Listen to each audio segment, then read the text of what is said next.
Glad to have you back. It's still Business Daily right here on Trust Television. That report there by Shamunda Beng there did highlight the pains and feelings of Nigeria right now. We are actually looking at a very special topic today, I would say, the role of NOA, of course, in economic reforms and development. How far have they been able to communicate government policies and programs to Nigerians? Of course, I have joining me in the studio Assistant Director of Press, National Orientation Agency, Mr. Paul Odenyi. Glad to have you here. Thank you very much, Yusuf, and good morning, viewers. Thank you so much.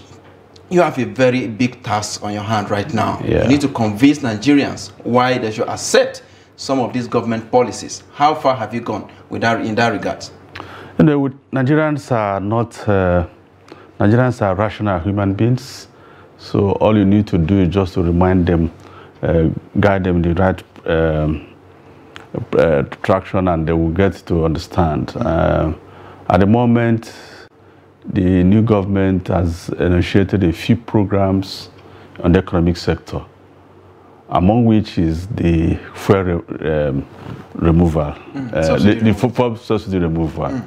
Yes, initially we thought it was something that Nigeria would not accept. But gradually, because of the reality on ground, people are beginning to accept it. I can tell you that immediately that policy was announced on Inauguration Day by President Tinubu, the agency got down to work. And as I'm talking to you, all the state directors of the agency have launched a sensitization program on fuel subsidy removal. What it seeks to achieve is this: explain to people at the grassroots what it means. Because a lot of times you will hear about fuel subsidy, it looks as if it is an urban thing. No. Yes, there are going to be consequences. Transport fares will increase, food prices will go up. But for how long have we been talking about the problem of subsidy? Why don't we just get done with that matter, so that as other issues come up, we handle them within the context of what we have? As I'm talking, if you understand the way NOA works, at the national level, the headquarters will initiate policies and programs. Then at the state level, that is where, and the local government level, where we have officers, the people we call community orientation and mobilization officers. That is where they go down to the grassroots to explain what that federal government policy is all about. In fact, one of the key mandates of the agency is to communicate government policies, programs, and activities. Absolutely. Just to chip in there, yes. Are you involved in the formulation of some of these policies? As an agency that deals directly with the people, are you involved in a way government formulate policies and programs? Not as much as coming to sit down on the table at the point of negotiation, discussion.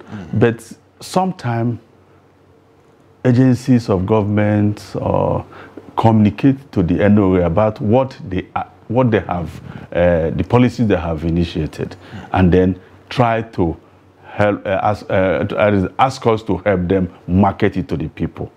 The one of the first subsidy removal, like all Nigerians, we were all watching the inauguration, and the president announced it.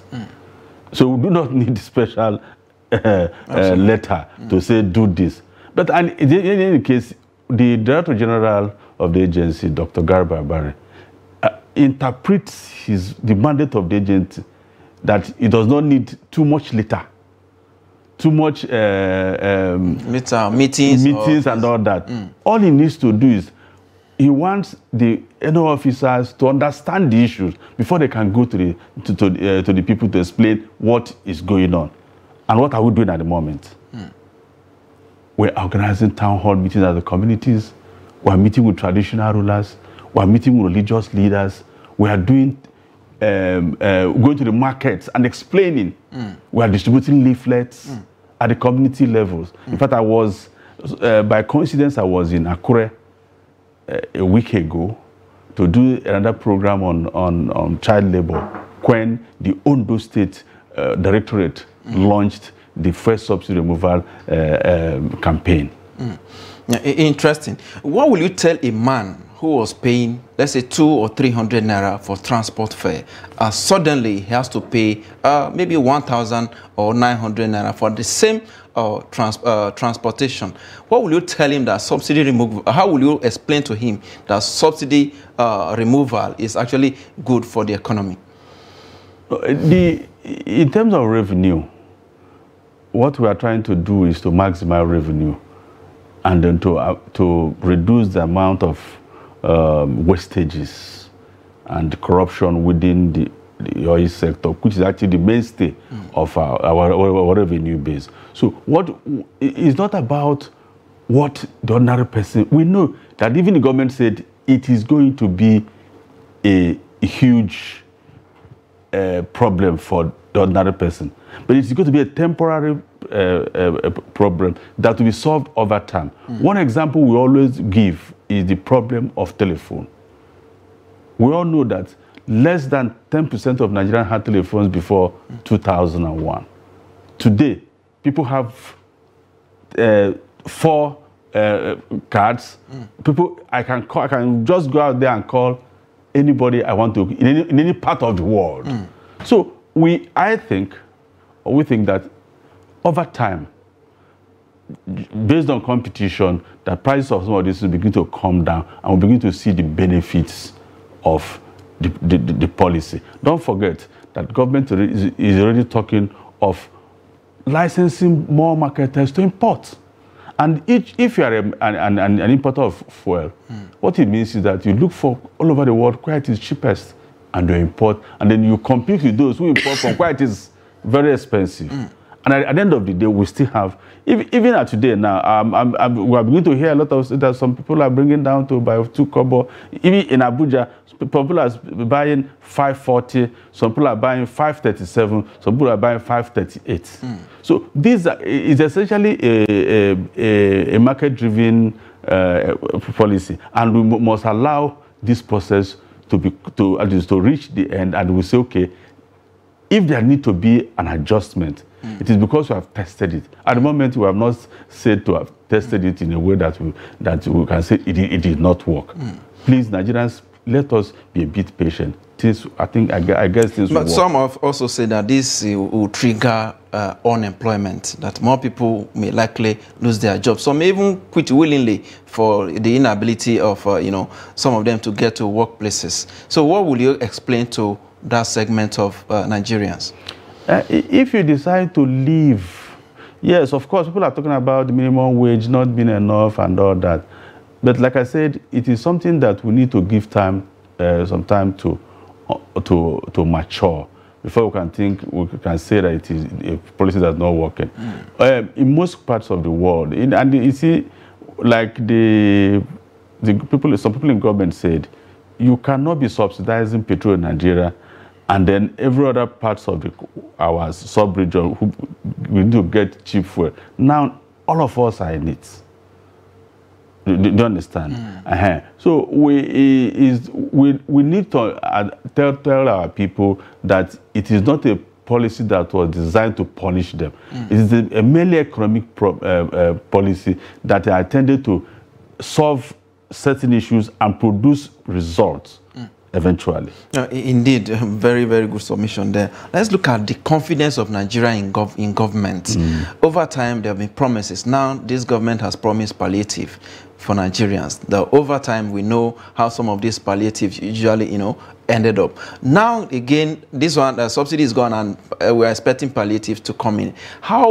What is the confidence? How are Nigerians reacting? Are they really confident that this palliative will get to them? If you recall what we had during the COVID-19 cases. Nigeria are actually expecting those palliatives. I think the issue is when is it coming, not whether are they confident that government. We want it. Nigerians want it. I'm also a Nigerian, So we want, every Nigerian wants the palliative. In terms of mass transportation, in terms of more input for farmers, in terms of all this kind of social interventions that will make people feel less of the consequences of the adjustment in fuel price. Don't forget also that when we talk about adjustment of the subsidy, the removal of subsidy in fuel, for a long time, we have removed subsidy in gas. That's why gas is used to, and we have also removed from diesel. We have removed from gas. We have removed from kerosene. As at last month, the price of gas has started dropping marginally. It may not be that much, but at least it has come down from 980 for 9,800 for 12.5 kg to about 820. Some people even sell less than 8,000. So my projection is that over time these things will begin to react to the principle of demand and supply. Indeed. Yes. How will you describe the resilience of Nigerians to some of these difficulties they are actually facing? No, you see, if you see the way Nigerians are, the way they excel in everything they do when the conditions are correct, you know that it is just what we need is just to get the policy that will trigger the kind of economic activities. I still go back to the issue of telephone. We can count the number of businesses that have risen because of the deregulation of the telephone market. People are charging phones, people are buying many brands of telephones, and then you can even, so I think that, and that's an economic activity that Nigerians are participating in. I think that Nigerians are a very resilient country where we're very industrious people in spite of all the distance. All we need to do is for us, I'm sure when many people are just watching this program, watching this policy to know how it's going, and some people are also looking at the investment part of it, positioning themselves for the investment part of it. Nigerians are wonderful people. All we need to do is for them in this particular case to understand and work with government. I think this policy will eventually. The last point before we wrap up is the issue of sacrifice. Okay. The government in power have always told Nigerians to make sacrifices. Yes. And I'm sure a lot of us have been doing that for a very, very long time. Now they've told us again to wait, endure, make some sacrifices in the interest of the nation. But the people in power, how sacrificial are they themselves?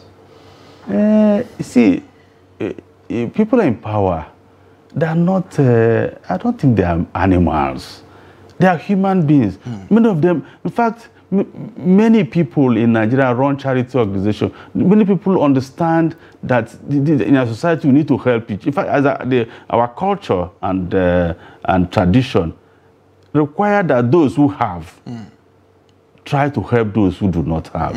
So even in NOA now, we have just. Do they make sacrifice, for example, by reducing their own wages, income, by cutting down on their convoys, by cutting down on their, don't forget expenditures and don't forget that there was a fake news. These are some issues that it's difficult to communicate to Nigerians. No, don't forget that there was a fake news that went out the other time that the National Revenue and Mobilization Commission has increased and it took the government to say no such things have been approved by the government. But there was a recommendation. No, that was, yes, there was a recommendation, but government has accepted and not even approved it. Do you understand? Yeah. So it is not as if people in government are all animals who don't understand what is good. No. I think as individuals, and some of us, even as Nigerians, as individuals, even as you work here now, you understand what you need to do to make this system work properly. Sometimes they don't give you money, but you come to work. Absolutely. Mr. Paul Odenyi, Assistant Director of Press, National Orientation Agency, I must thank you for your time of business today. Thank you very much. Appreciate your comment. Thank you very much. Yes, and with that is a wrap on the show today. Join us on Monday for a fresh edition. I am Yusuf Akogu.